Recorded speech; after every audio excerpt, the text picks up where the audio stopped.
Hey guys, Pal Victor from Cult Classics here, and we're at the Alamo Draft House in Tempe, and we're here for Horror Has a Heart, Sound of Violence, which is a fundraiser for Mulligan Manor, an LGBT at-risk home center. So we'll be finding more about that, and there'll be a Q&A at the end, so stay tuned.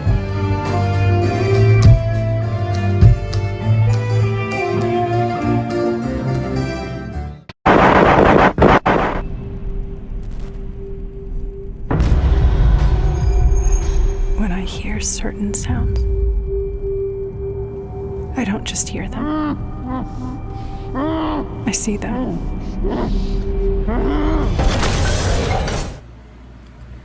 Hey guys, so the other night we went to the Alamo Draft House in Tempe to check out this movie called Sound of Violence, which we saw at South by Southwest.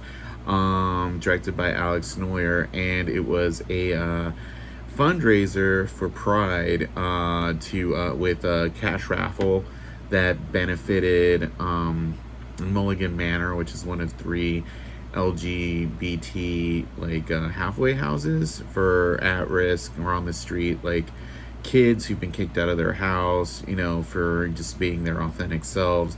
And it's a really good cause, so we decided to go and check out the Q&A and check out this cool event, which happens once a year. I think this is the second year that happened, and they raised over $2,000 for this home, which is just awesome. So in this video, we're going to see some of the intro for the event, which is done by the host Danny Wynn, who does the Tuesday horror nights over at Alamo Draft House, which we started back in the day.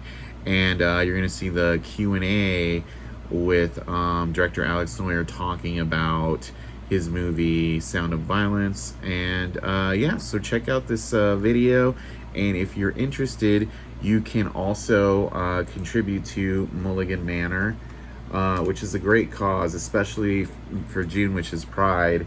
You can check them out. They're based here in Arizona, but you can check them out on the internet at mulligansmanor.com. And you can get involved there. You can become a sponsor, or you can even buy stuff through their links on their website for Amazon Smile, and they even have a direct donate link there, which is tax deductible. So if you have a little money to spend, maybe don't spend it on that horror Blu-ray sale at the end of the month, or you can do that because we're all for local, we're all supporting a horror community.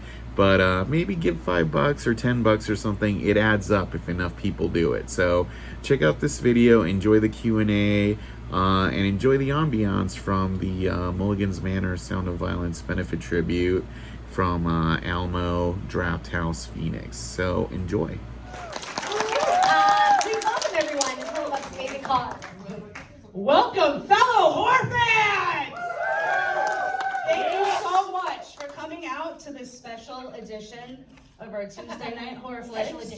Special edition. We're celebrating horror with Pride. As you can see behind me, people have been freaking generous. Also, none of this could happen without you guys coming out.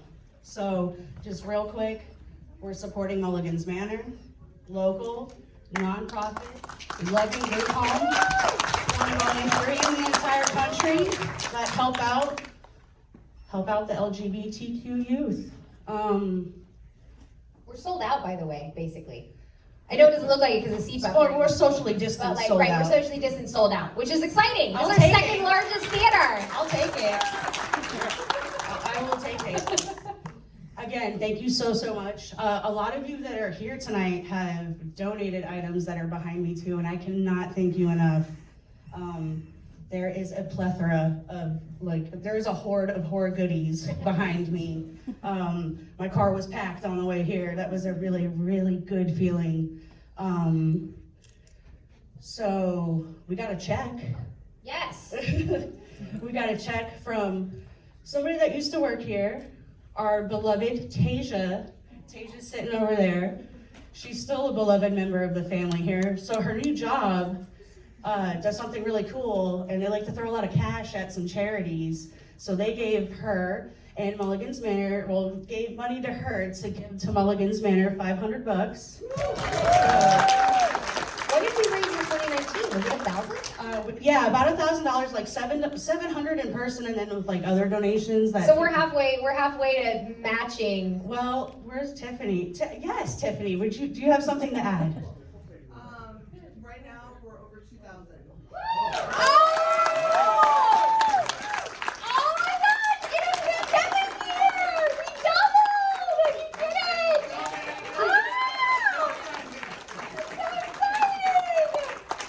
Ah! Thank you. Thank you so much for all of your generosity. No, could we not do that? Please? All right, if you really don't want me to.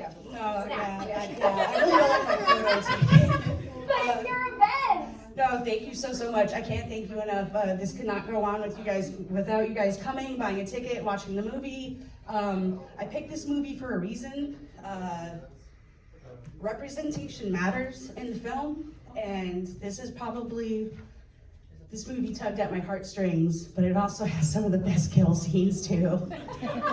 So I hope everyone enjoys this movie. Alex is so kind to be joining us afterwards. He's actually in New York, so he's on East Coast time, so it's gonna be pretty late when he talks to us. I'm very thankful. If you guys have any questions to ask him though too, like after the movie, please, I would love for y'all to participate. I was able to watch this in March, and I just like fell in love with the movie, and I fought for this hard, didn't I? Yes, she was like, we have to show this movie. It has to be for Pride. We have to do a fundraiser. I've already talked to Alex. I was like, okay. So yes, we found it, we booked it, and the support has just been overwhelming. Yeah, I'm usually pretty laid back. I was not. I really wanted this one.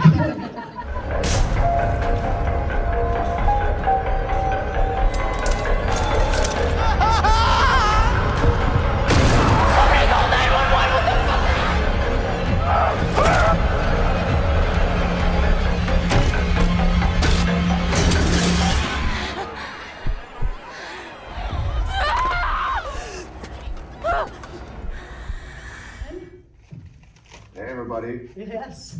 We had a socially distanced sellout crowd tonight, thanks to your movie. Thank you so much. Thanks for tuning in. People seem to really enjoy it. Yes, people are leaving. Yes. Thank you so much for your time. So I know that you and I spoke briefly before, but to give the rest of our guests here a little bit of background, this was based off of a short film that you made named Conductor, which also had a main character named Alexis. Yes. How did this come to fruition? How did this grow into a feature film? It wasn't supposed to, and that's the funny part. I kind of after making a documentary about a drum machine, I had to kill somebody with a drum machine, and so that's why I made the short, to kind of switch from producer to director and just kind of transit from the documentary to something more akin to what I've loved my whole life. But in the midst of that, I created a character, and as we traveled and toward the short, the character seemed to resonate with a lot of people. A lot of questions were asked about her. I recommend, if you look up on YouTube Conductor short, you'll see what I mean when I say that she has an exit that is quite memorable. Yeah, you guys should go check it out if you have a chance. And so I thought, okay, I have to explore further, and so this is when I wrote her backstory, and maybe as a second short, and then I realized, hold on, actually I can keep going, and but then I realized that it couldn't expand on the short, that I needed to kind of expand on the character instead, and change a little bit the universe. So yeah, I kind of took the essence of the short and above all the character and decided to build something hopefully new. Yes, it was definitely enjoyed by all here. So you've mentioned before that you are a lifelong horror fan and that your wife kind of pushed you to make a horror film. Why is it taking you so long to make a horror film, Alex? Well, first of all, I'm sorry. But can I ask everybody to applaud my wife for forcing me to make very good choices? Oh, yes.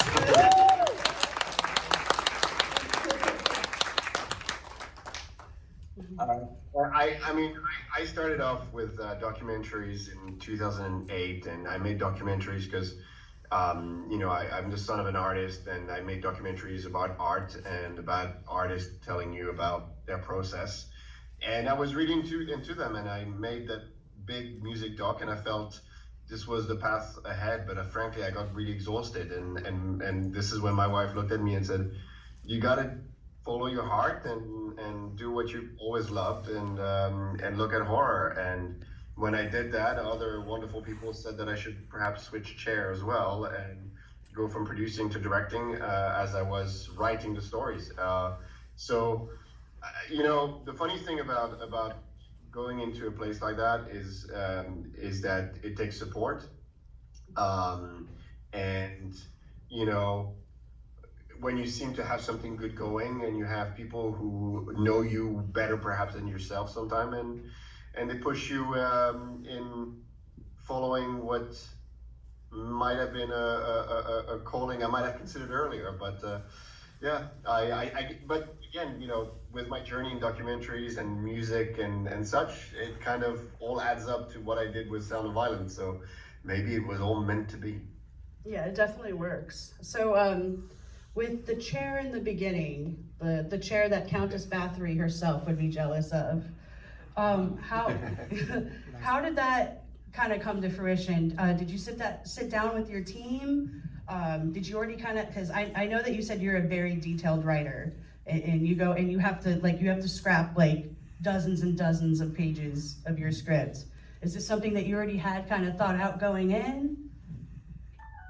Well, I mean, the chair is from the short, and I created this sort of, when you deal with drum machine, you know that you're dealing with violence. I mean, I felt it was kind of natural to consider the various sounds of a drum machine as inherently violent. We're hitting, different surfaces, with different sense of impact. Some are more metally and thin, and some of them are kind of thumpy, and I felt, okay, what can I do to replicate that? And obviously I thought about hydraulics, and I thought about just basically triggering arms, like a giant spider that would kind of take a victim in, and then I grounded it into a chair, and I was just I really wanted to make it so that it was actually quite human scaled and not like I know that a lot of people think of Saw when they see this, and I'm like, well, Saw makes, Jigsaw made industrial sized buildings, contraption. This is a chair with basically hydraulics that are controlled by buttons. You could have Lego Technics doing that. So I tried to simplify it really to something that was really connected to then a drum machine as a remote. So yeah, I freaked out a few people when I made the suggestion. It's honestly one of my most favorite parts of the film. I felt it was fair to test it on my kids, and I actually have the chair in the garage, and my kids ask me all the time, like, can we see it working? And I'm like, no. Does anyone have a question? Here, wait. Saw this hand first, and then we'll go to Donovan. All right. Here you go. I have a question as far as did you take into consideration decibels, believe it or not, when it comes to music and everything like that? Oh. A certain level of decibel can make a person's ears bleed or brain, explode. And that's a factor, it seems, in the film for sure. Decibels, tones, and obviously music, you know, and that's what she uses to obviously, you know, hurt her victims. It's kind of blatant. What are you I asking, mean, Mitch? you know, The it decibels. was less about the volume and more about the mechanics of each instrument. I think, you know, when, for example, we use a theremin, we use an electromagnetic field. So this is why I went for electricity instead. As far as the volume, I felt that the intensity was really relevant because, you know, and this is what is so important because we were dealing with loss of hearing, which is not the same thing as deafness, for example. No. With loss of hearing is a sense of the disappearance and the deterioration of the hearing. So the volume and intensity of everything that goes on had to be multisensorial, and this is where synesthesia kicked in, and this is where all those various dimensions to it. But I actually had written a few contraptions that didn't make the movie, some because they were just too big, and some of them because it would have been very hard to kind of have them explained. And one of them was pure, like it was the art based on the art of bass, essentially. So going to your idea of decibels, but with the vibration of bass and what it could do to a body if put through. So I tried to use every dimension of sound to kind of to see what it would do to a body, because at the end of the day we are using physics, we're using, you know, vibration and a transfer of energy. So there's actually a multitude of ways to deliver music. And I actually, this is where as well, very importantly, at the beginning, young Alexis puts her hand on speakers to listen to music. And that's I wanted to make that point because, one, a child who lost her hearing in an accident so early on needs to have moments of relief, and the relief of feeling vibration is clearly important for her because she's very disconnected to her family when she's in the car, and also when she wants to escape, she can be in her room and feel it. And I just wanted to try to explain it, to explore music beyond, and that's why as well we had a classroom where we talk about the language and we talk about all those things. So yeah, I don't know if I've answered your question at all, but No, yeah. I think you did. That was actually really wonderful. Thank you. And Donovan, you had a question, sir? I wanted to know what it was like to work with Lily Simmons and how you came up with the idea to turn her into a human speaker at the end. I did what? Oh damn! You showed them the wrong movie. So first of all, Lily is somebody who I've been aware for some time, and I've always wanted to work with her.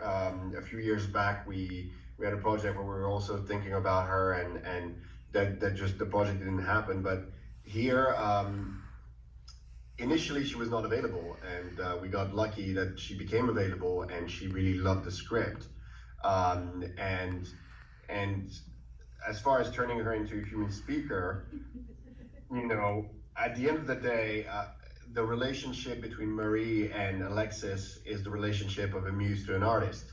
And there's nothing more romantic than a muse becoming the vessel for the art. And so I felt that um, I, I felt I needed to create more than just a brutal death scene like I had written initially. I was very frustrated with all the endings I'd come up with. And then one night I had a dream. I still call it a dream. Everybody asks me if it's a nightmare. I still call it a dream because it gave me, and it was the ending of this movie. And let me see if I can pull it up and if you guys see it at all, but I want to show you something. Cool, that, thank you. that will show you what happened when I have a dream. It's I'm not sure if it's going to be reassuring anybody, but I don't know if you can see that. Hold on, let me see. Oh, great, with this stupid background, let me just turn off the background. So you get to see it. Choose background effect. No background. Here we go. Hi. And so, here you go. Oh, yes. We can clearly see that. Thank you so much for sharing that with us. So this is what happens when I wake up in the morning after a dream. And I'll give you a little more detail just there.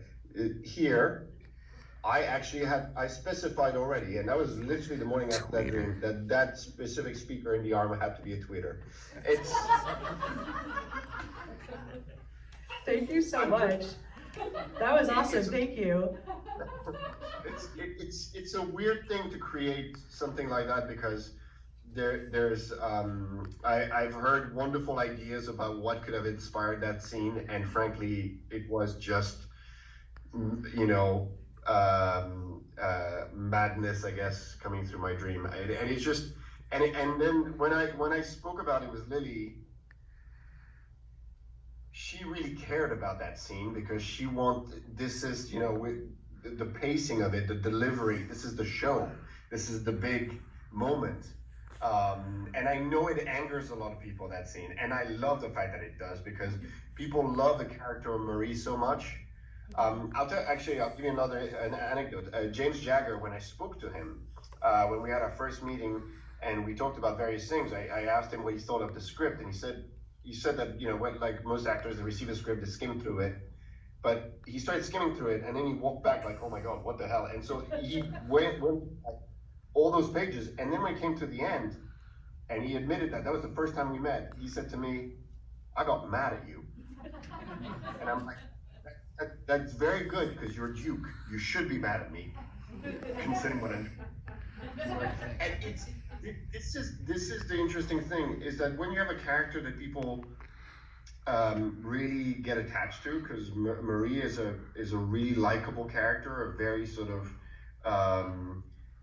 she brings the best out of Alexis in so many ways. She certainly does.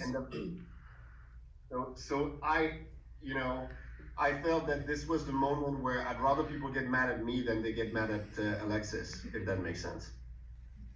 It does make sense.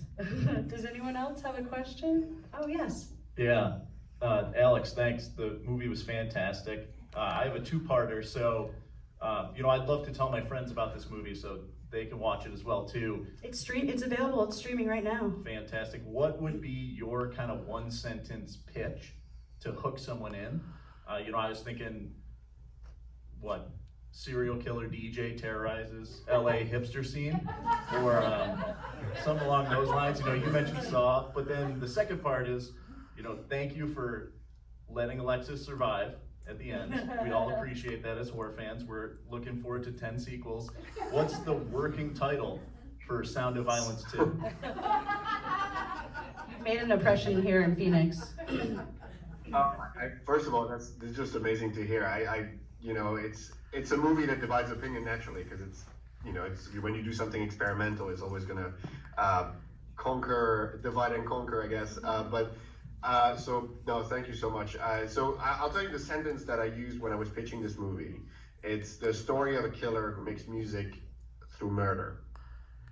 That's simple, and that's because it's the story of a musician, and that's where it stems from. It worked because the movie happened. So I guess that sentence, I can tell you, I was going around film markets, I was in Cannes, I was like in all those things, and you have 10 seconds to get somebody's attention. So I couldn't write with a million things, so I had this one rehearsed sentence of story of a killer who makes music through murder. Story of a killer who makes music through murder. So hopefully we'll conquer your friends as well that way. As far as what happens at the end, there's a lot of things, and I've read a lot of opinions about what happens at the end and what didn't happen at the end, and it's quite open to a sequel in space.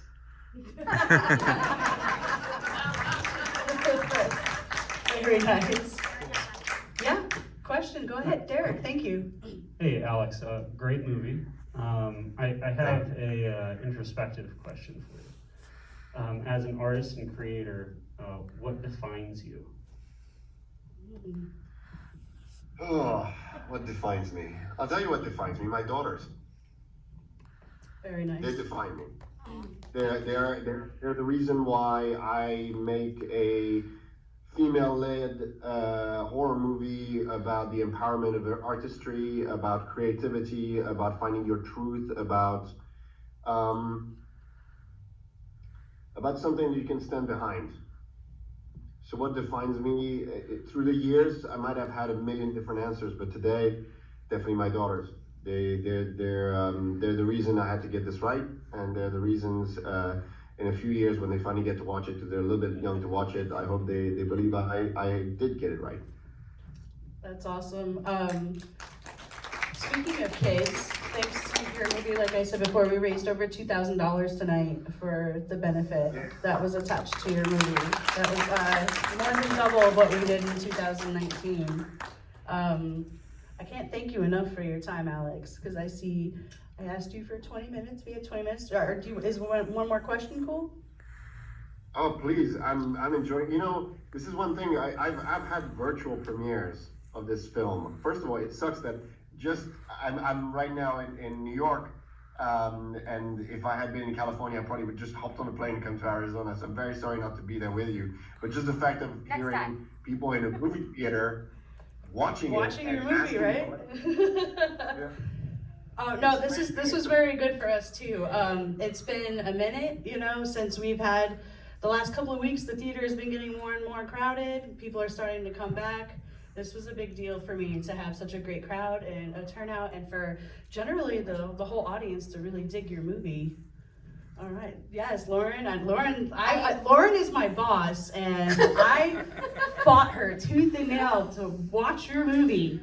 It's not that she didn't want to. It was that it was some homework to get there and get it played. Yes, but we did, and yes, hi, thank you. I loved it. I have a question. It's been a really rough year, obviously. It's been a really rough year, obviously, and it sucks to have like a small indie film released in this type of climate. Film festivals opened up digitally, which is great. It removed a lot of barriers for people, but are you bitter about the timing?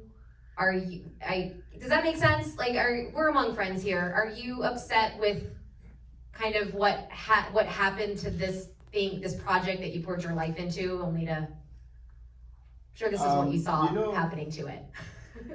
I have many feelings about premiering virtually at South by versus in person. I got the privilege of premiering my documentary 808 in person at South by, so I know how much fun it is, and also because I went to South by to promote Nordic production and horror in 2017. Where I was part of the horror filmmakers, and I know what midnighters are like when you're in person and people go nuts. So yes, I have many things that I missed. No, I'm not bitter. I'm not bitter because I made something which by many according to an IMDb user I should be on a terror watch list because they're making it. Oh, I'm going on That's the tonight highest to go praise. check that out. It's the highest praise. Never read the comments. No, this is a fun thing. There's something about IMDb because IMDb. When I made Conductor, the first critic of on IMDb before the movie was even shown anywhere, it popped up, and it was, it's not about trains. I'm always kind of like looking forward to what people write on IMDb because it's like when the movie's not even out, it's like people are like, I don't like it. It didn't have dragons and explosions. Good.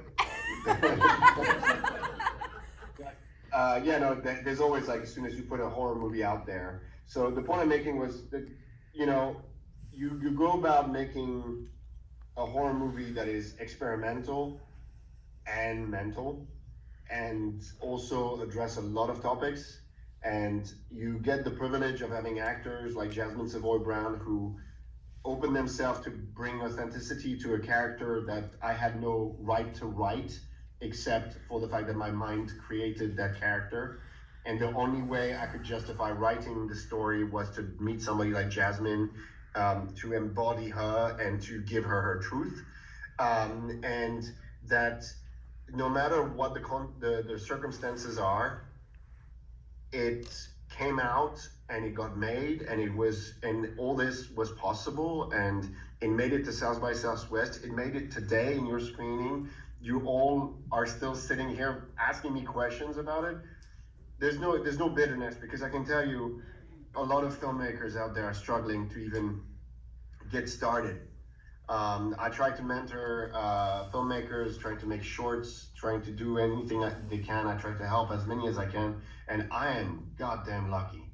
I am so lucky. I made a short that toured the world, won awards, and then I make a feature that premiered at South by Southwest, virtual or not. I am lucky. If I'm bitter, I'm ungrateful, and trust me, all I feel right now is gratitude, because you know, the world is reopening. We're still early on in the release. Everything is still happening. And again, it's a privilege to put a movie out in the world, no matter what the circumstances are. Oh my goodness, thank you so much for that. Yeah. I don't know a better way to end than with that comment right there, Alex. I just wanted to tell you real quick, I had the honor of interviewing a lot of people with my side gig. You have definitely been one of my favorite people to speak to. Thank you so much. Thank you so much. And thank you for your time. Thank you. You have yourself a good evening. I know it's like early in the morning in New York, so thank you so much. It's 1:30. I mean, this is the moment where it's not the full moon, so I'm not turning into a werewolf yet. Well, we thank you so much, Alex, for your time tonight. Hopefully, we're happy to have you here in Phoenix anytime. Yeah, whenever you're ready, come on down.